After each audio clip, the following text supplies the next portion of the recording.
Aquarius! Kumusta po kayong lahat? So, yun Aquarius, maraming salamat po sa walang sawang pagsubaybay sa ating pong mga reading. And kung ikaw ay bago pa lang sa ating channel, mag-subscribe na po kayo. Then, i-click mo na rin yung ating notification bell para lagi kang updated sa ating mga bagong upload. Okay? So, hayan, Aquarius, ano ba yung topic natin ngayon?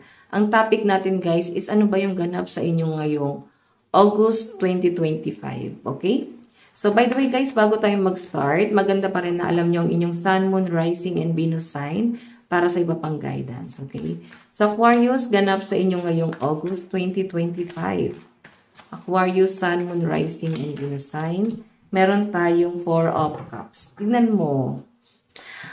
Masyado kang nagiging emotional kasi yung Cups is emotion. 4 of Cups, boredom, meditation, discontent, rejection, offering. So, may nakikita ko dito guys, may nag-offer ng tulong pero lagi kang nakatingin dun sa mga bagay na wala naman dyan.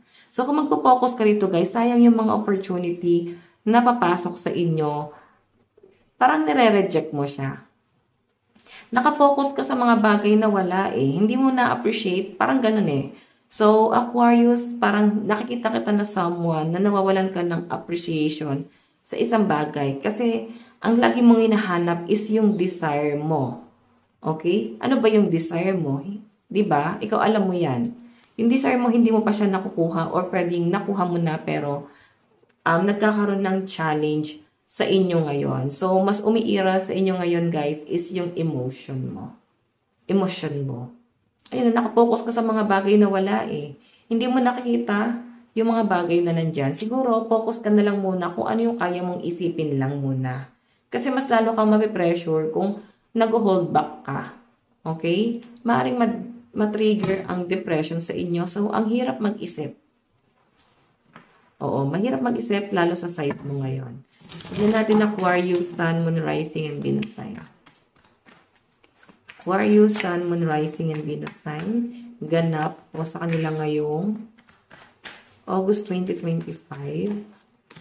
Meron tayong temperance, balance, healing, harmony, moderation, alchemy, and patience.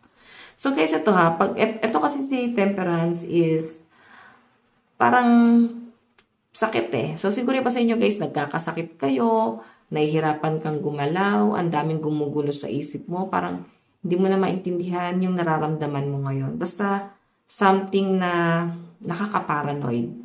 Okay, nababalisa, ganyan, daming gumugulo sa isip mo. So, tulungan mo sarili mo na ma-overcome to kasi walang ibang gagawa niyan. Okay, so ayan, may mga nagkakasakit dito. Or pwedeng nandun ka pa sa healing process, nandun ka sa point na nag-move on ka sa mga masasakit na nangyari sa inyo or pwedeng mga bagay na nawala sa inyo na nagiging disappointment mo ngayon. Okay, tingnan pa natin.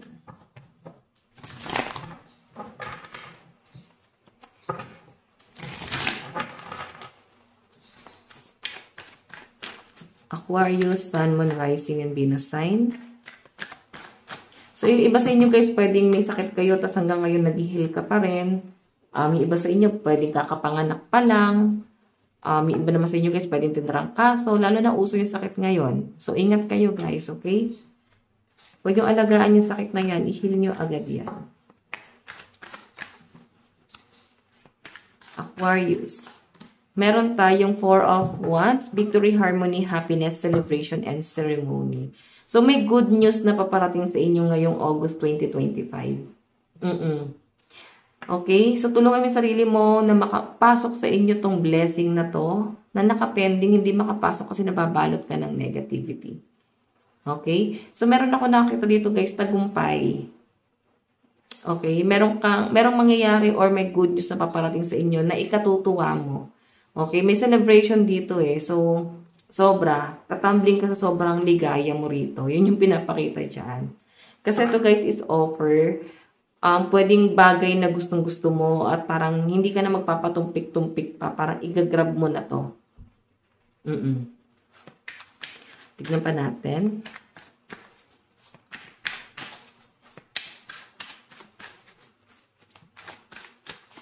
Meron tayong 5 of Swords, War, hostility, dishonesty, theft, victory, and hurt. So, alam nyo guys, dumanas ka ng matinding struggle sa talaga, no? Hanggang ngayon siguro naalala mo, pero nakakalimutan mo na rin naman. Siguro naalala mo lang kasi dahil epekto sa inyo ng retrograde, no? Lalo na 2 planet yung naka-retrograde. So, ayan, no?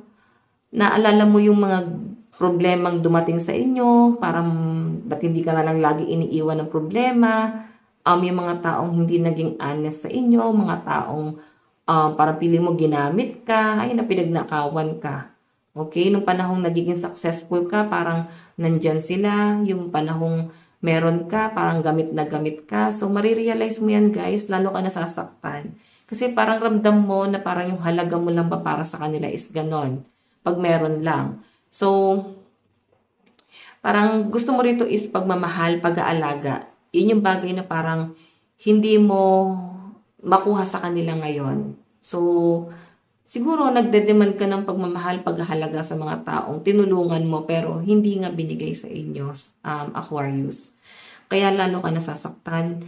Okay, yung iba sa inyo guys, kailangan mong tulungan yung sarili mo na ma-overcome tong stress na to. Okay, itong depression na meron ka ngayon. Ayan, i-heal mo yung sarili mo. Medyo nagiging sensitive, emotional, ay no.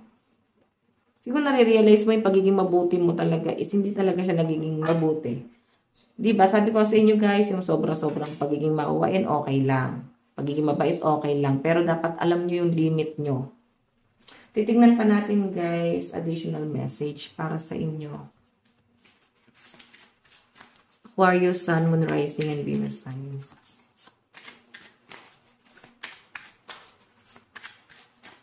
Meron tayong 9 of Swords. Ayan o.